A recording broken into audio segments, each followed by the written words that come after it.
Hey y'all, it's Dave from Flash and Dance DJ Service and Production Services. Hope all my roadies are doing good out there.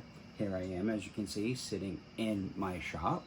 I just finished up some stuff for this weekend. This is going to be an interesting gig log because I had mentioned in last week's that there was going to be a multi-part gig log from this week, and that's not the case.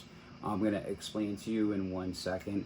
I don't have full details on what was supposed to be me finishing up right now at the gig I was supposed to do. So, with that being said, let's start on Saturday. So Saturday was a great day. I ended up going to work with my old friends in the No Shoes Nation / Redneck Castaway Band, which is what they've been rechristened themselves with. They finally got a new drum head for the kick drum.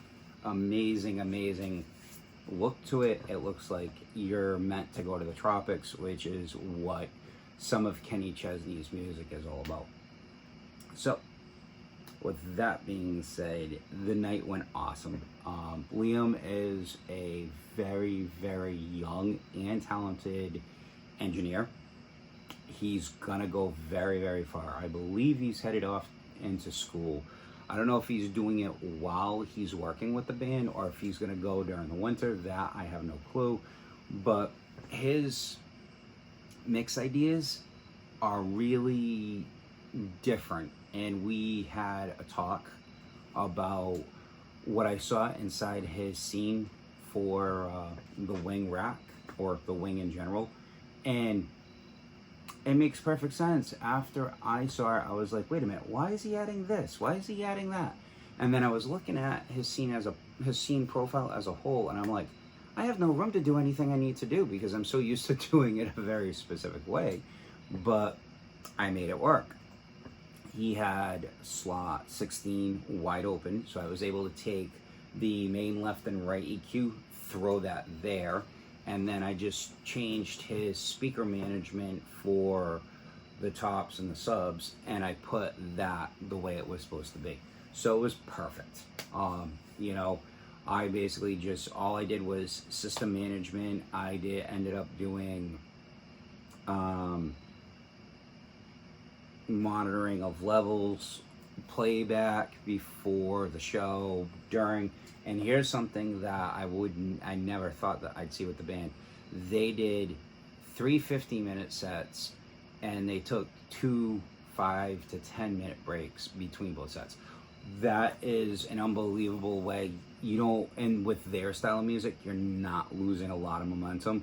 It actually worked really well. I was really shocked.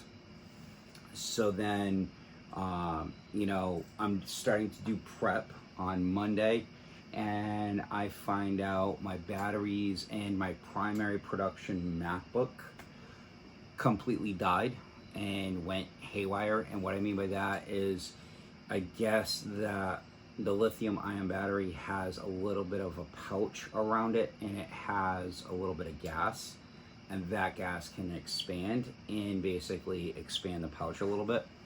And I don't know exactly when, but everything leads me to believe July 4th weekend. That one, I kind of overworked it a little bit because we were in 100+ degree temperatures during the winter. I want to go in, and I found out a cool couple of tidbits about the wing. That's awesome. The hard drive, I forget what the size of it is, but you can take WAV files and you can put them on the hard drive directly if you connect it to your computer. And I was like, oh my God, that is such a cool thing. But then I'm like, also, I got a 256 thumb drive. Why can't I make mixes, and just put them on there of what I need? So I'm going to do that for July 4th for next year. Instead of it being song, pause, that kind of a thing, it'll be like a solid mix. And I can have them broken down, and I can also have them one big long mix too. So if the temperatures are so hot next year, I just go to the thumb drive, play the music, and just do what I need to do. So let's go to the next step. So the next thing is today, my friend came over and he helped me. He was going to help me take down my pool. He had nothing but headaches this morning. I know I'm going on to a different subject, but it is intertwined with it. When he shows up finally and he backs into my driveway, he says, hey, by the way, you might want to check in with Moonshine Alley. I think the show has been canceled. I just got a text.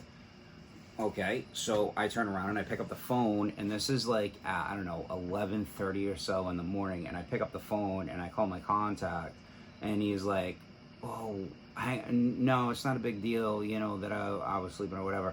And I guess because he goes in later, and he had just hit his snooze button a couple minutes earlier. And so he checked his email as he was talking to me, and he said, yeah, unfortunately, due to some logistical thing or whatever it was, you know, he didn't really go into detail. So, you know, whatever it was, you know, so the show got canceled. So I ended up helping him, which worked out in the end for him, and it also was going to work out for me because I was supposed to do another show tomorrow morning and start loading in at 9 o'clock tomorrow morning. Well, I start looking at everything and I stop working on stuff for Saturday. Well, I go out for dinner with my wife, and what do I get while I'm having dinner? I get a text about tomorrow. Tomorrow is going to be postponed because one of the people who was supposed to be a part of it ended up having something going on with his family who's not here right now, so it had to get postponed. It is what it is. Nice thing was they asked me for, hey, we know that possibly you might need to be paid in full. However, you know, let us know what we owe you and this and that. That is such a blessing. I didn't ask for much. I asked basically for what my normal deposit is. I know a lot of you out there are going to say, Dave, you should have gone for the whole thing. No, that's not how my company works. Because here's what I do. Is I say, this is what your, send me what your deposit was supposed to be, which is $100 or $200 or whatever it was. But for them, I said $100. And I said, but here's the thing.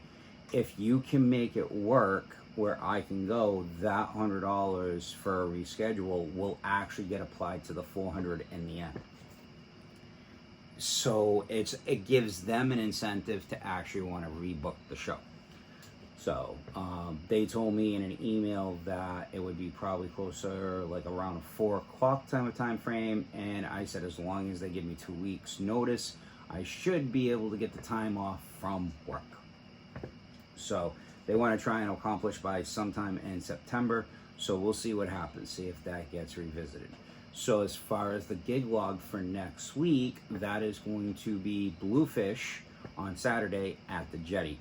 I'm also going to probably try and make a visit to the Marshfield Fair. My friend Dave, who I used to do firework displays and who I worked with twice this year, he did the Berkeley 250 and he also did the Freetown fireworks.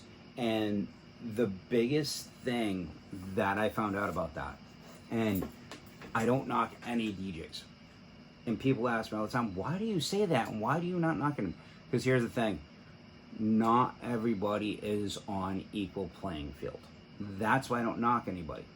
So, because I'm so involved in band stuff and doing things like that, here is what was different. Even though this is an event from a month and a half ago, maybe 2 months ago, I am going to just go over this real quick, just for those who might be interested. So, the original guy, Johnny, he only had 2 JBL Eons, and he put them side by side. So he's trying to cover a field, a regular field that was a baseball field at one point. He's trying to cover in this entire thing.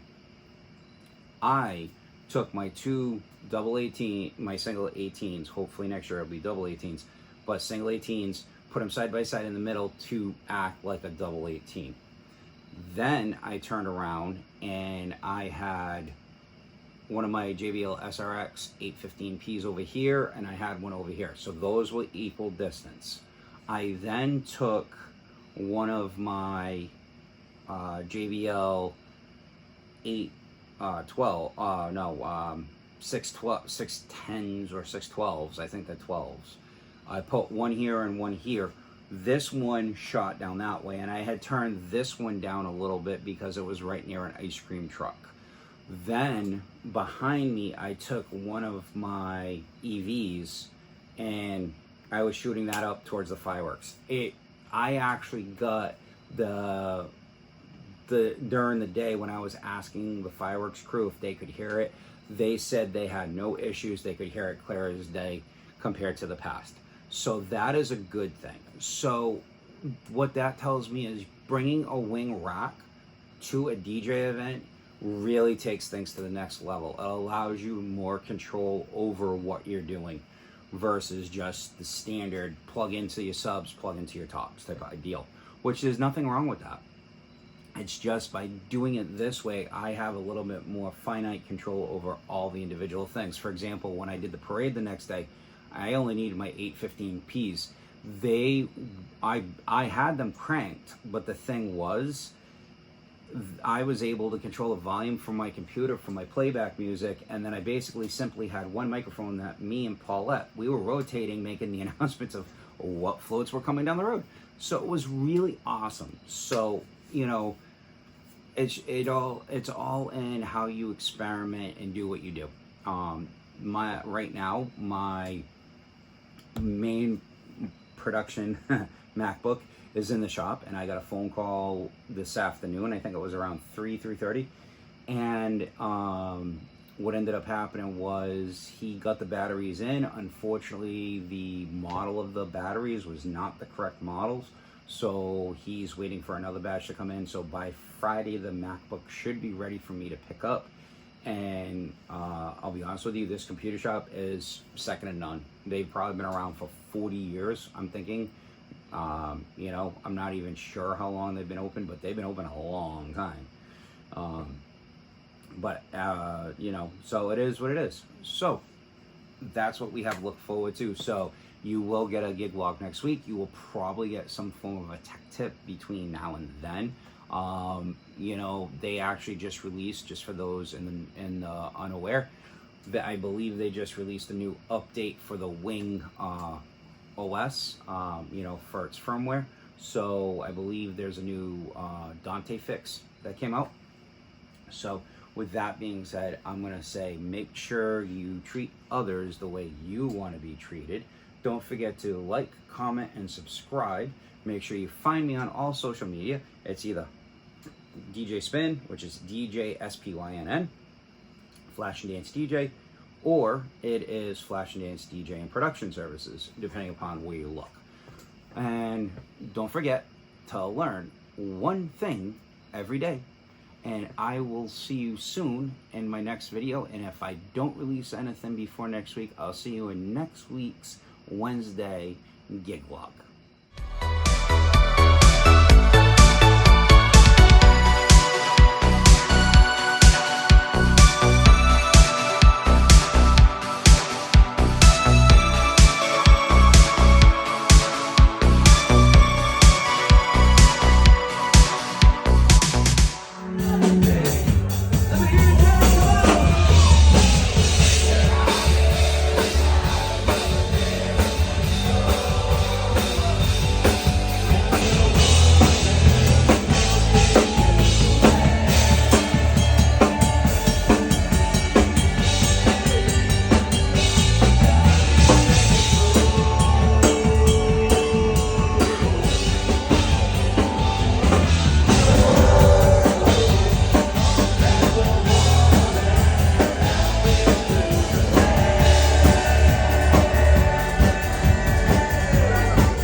Well,